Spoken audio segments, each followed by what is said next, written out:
What with the rebellion and all. Notice how as soon as 3PO mentions the rebellion, Luke drops what he's doing. This is very exciting for Luke. He wants to find out more. Actually, there's not much to tell. And you can see as soon as 3PO says this, Luke turns away. For just that moment, Luke was able to dream, but it was quickly cut short. Okay, welcome to Shot by Shot, where I analyse every shot of an entire movie.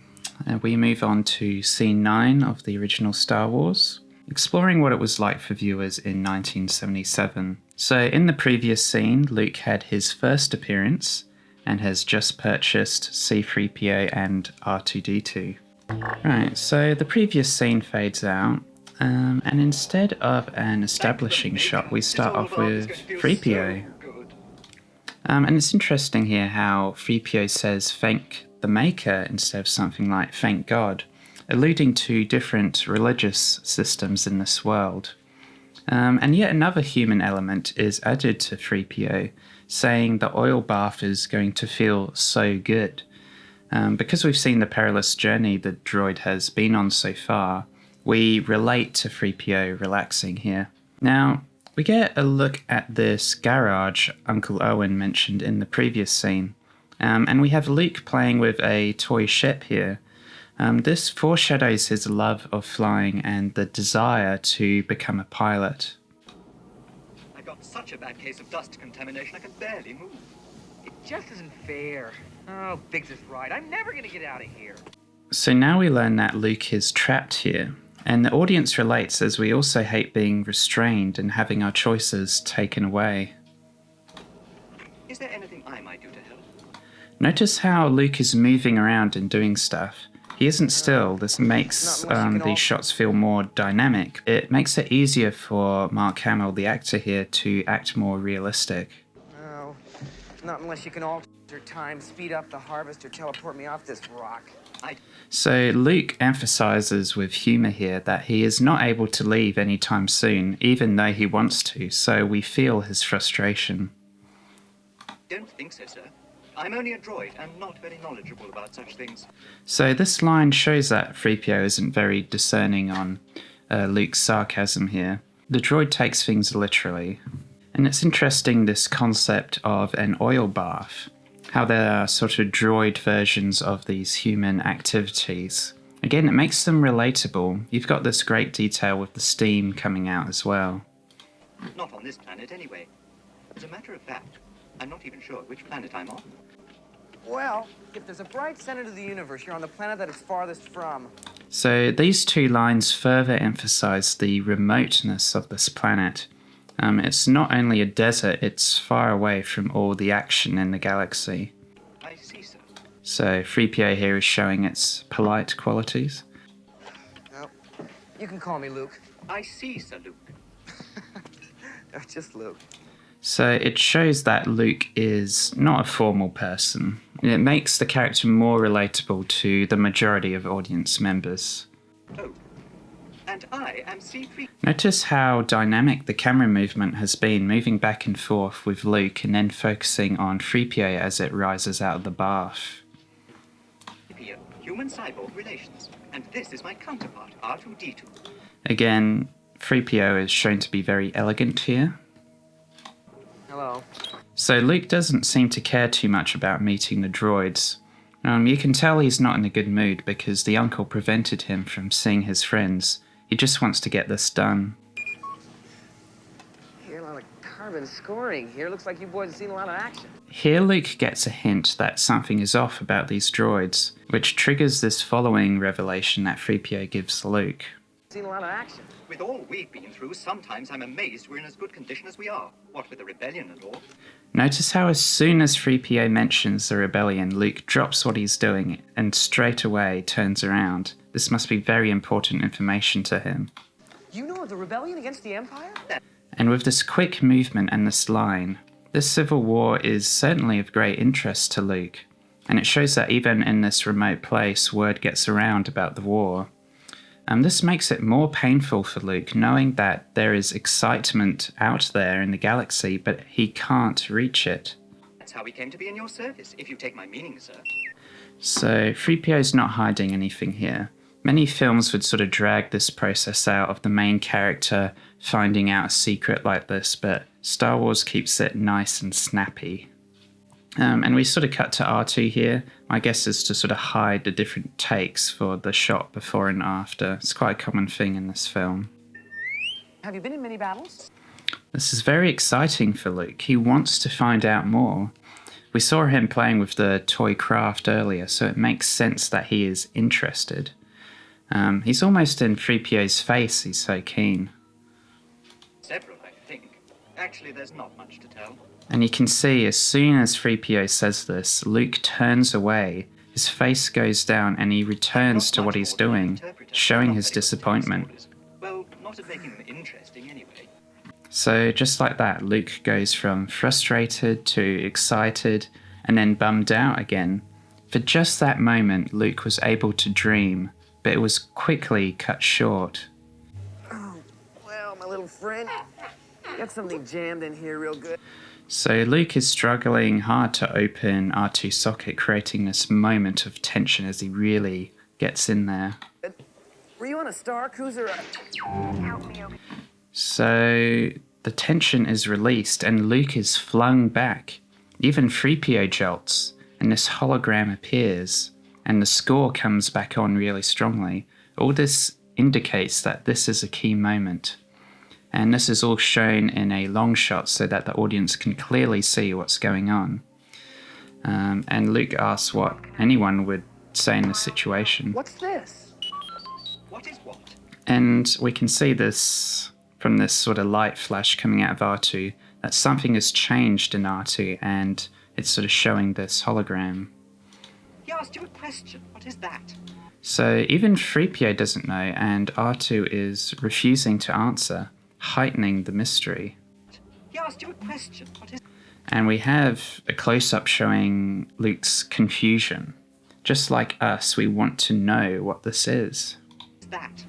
Help me. And we get a closer look here, and we can see that it's Princess Leia from the opening scenes. It's a great aesthetic, this hologram with the blue tint and fuzzy image. Makes it really feel at home in this rustic and grounded environment. Obi-Wan Kenobi, you're my only hope. So there's even more of a mystery with this line repeating over and over. Who is this Obi-Wan and why is he her only hope? And discerning viewers here would notice that this recording was done in scene 4, where Leia is caught off guard by 3PO and sort of reaches down and presses R2. And it's sort of glitched up here as it repeats itself, showing that there may be more here that R2 is hiding. You're my only hope. Oh, he says it's nothing, sir. Merely a malfunction. Old data. However, as the audience, we know that this is recent. R2's secret mission must be so important that he cannot tell Luke. So we know 3PO is wrong here. Merely a malfunction. Old data. Pay it no mind.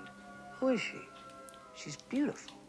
But Luke is transfixed on Leia, which makes sense considering he lives on this dirty and grimy planet. And at his age, he would be looking for love. This begins a sort of pseudo-romantic relationship with the princess here. I'm afraid I'm not quite sure, sir. Help me, Obi-Wan.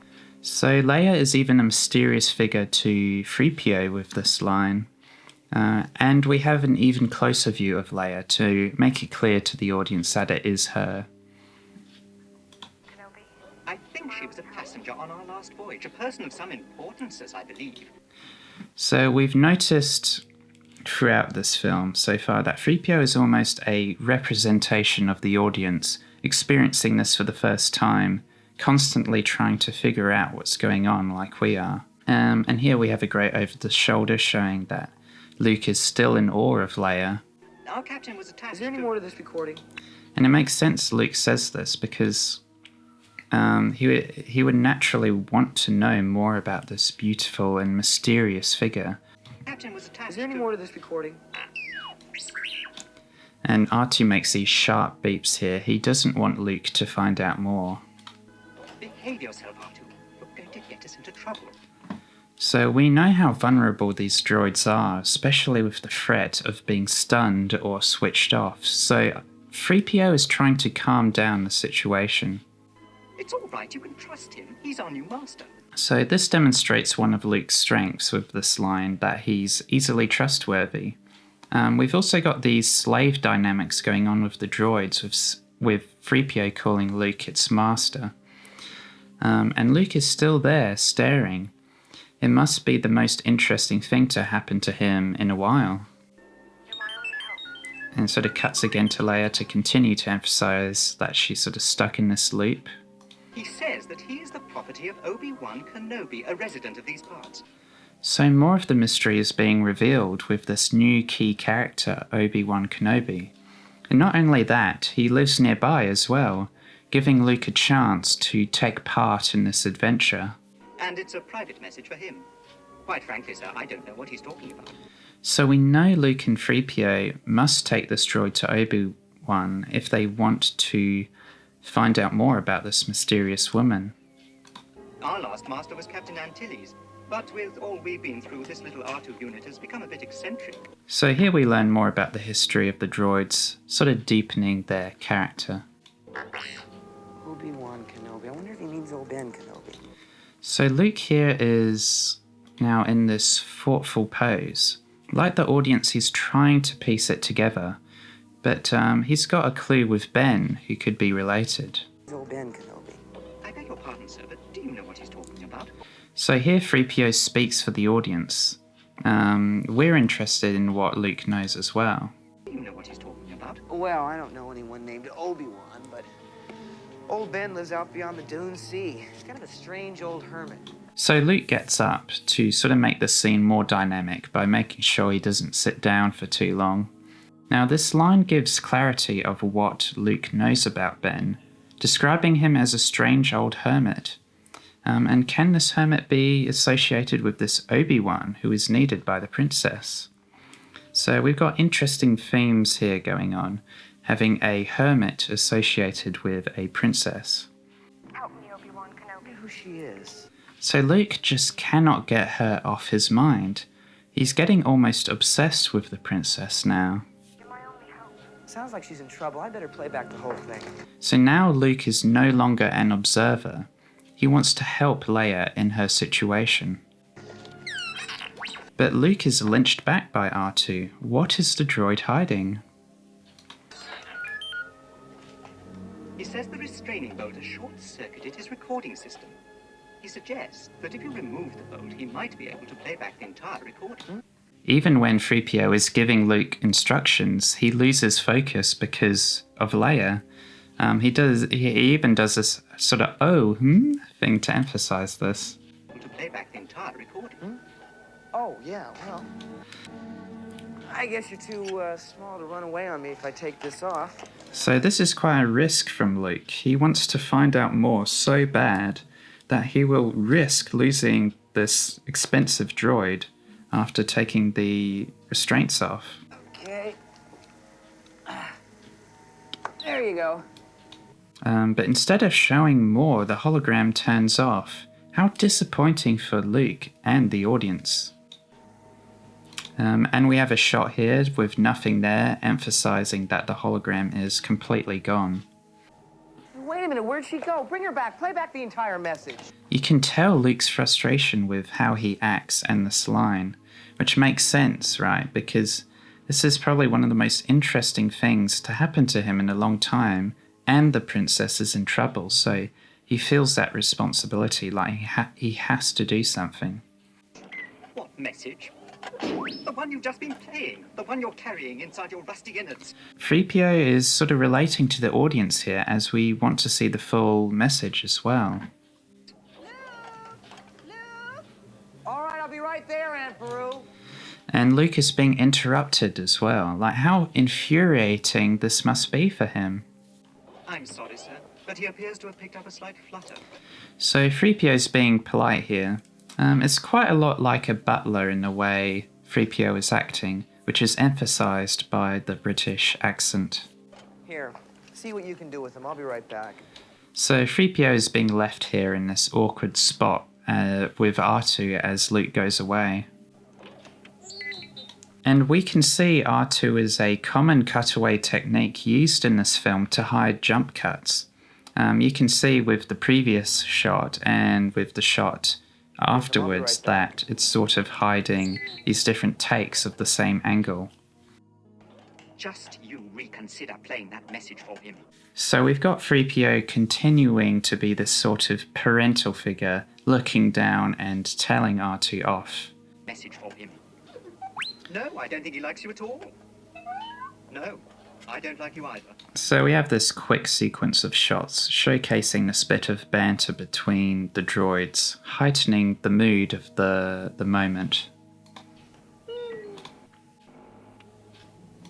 And there's scene 9. As you can see, the film is slowly revealing more about this world and this great mystery behind Vader and Princess Leia. Join me in scene 10, where Luke confronts Uncle Owen on why he has to be stuck at the farm.